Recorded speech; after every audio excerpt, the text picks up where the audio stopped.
Hi guys, and welcome to the premiere episode of BookieBabeReviews. Today we will be kicking things off with one of my favorite novels of all time, Billie's Where the Heart Is.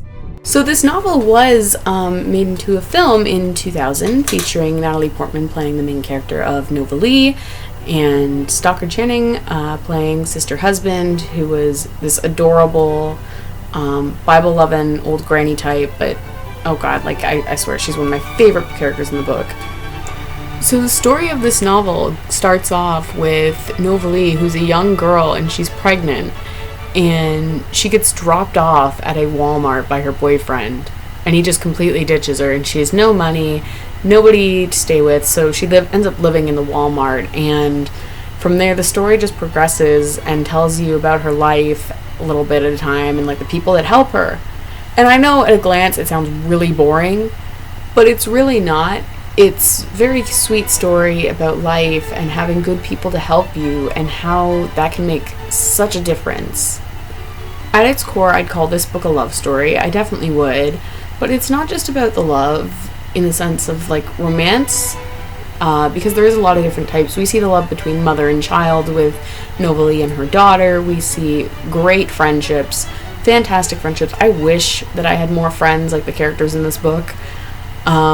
We do see romance, but there's unrequited romance too, which is really interesting, and I find something that not a lot of authors are willing to toy with. It always seems like, the couple has to get together, and so that was refreshing. Not to mention relatable. A lot of relationships don't tend to work out, and there's also a lot of one-sided relationships in the world, which makes the book all the more real. The other themes that really hit home are just these great, really well fleshed out storylines about the importance of family, no matter whether that be your direct blood family or, your extended family composed of your friends, of your neighbors, of people that just care about you and want to see you succeed in life. Not to mention the overall confusion that the main character goes through. She doesn't know what she's supposed to be doing. She doesn't know where she's supposed to be headed in life because she's young, she's poor, she has a baby, for God's sake. I feel like that's something that a lot of young adults can identify with, and that's probably why they were having, teenagers read it in high school, to just say, hey, here's a character that you guys can understand. Because I believe it was assigned to the older high school grades. The other thing I've just got to say is that the way the author portrays her characters is just phenomenal. She writes these kids they're little kids. They have little kid conversations with their parents, but it's not super babyish. She actually, I think, took the time to study the way kids talk, the way they speak, the things, their mannerisms, I guess, is what I'm trying to say.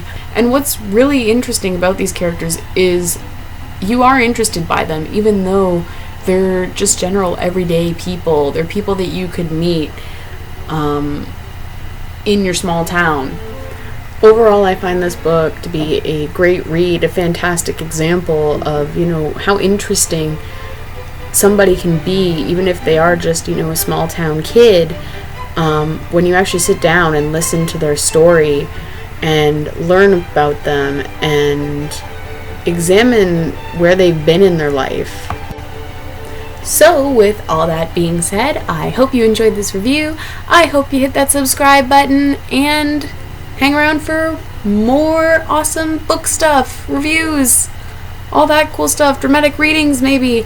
I don't know, this channel is full of unlimited possibilities. So hit that subscribe button.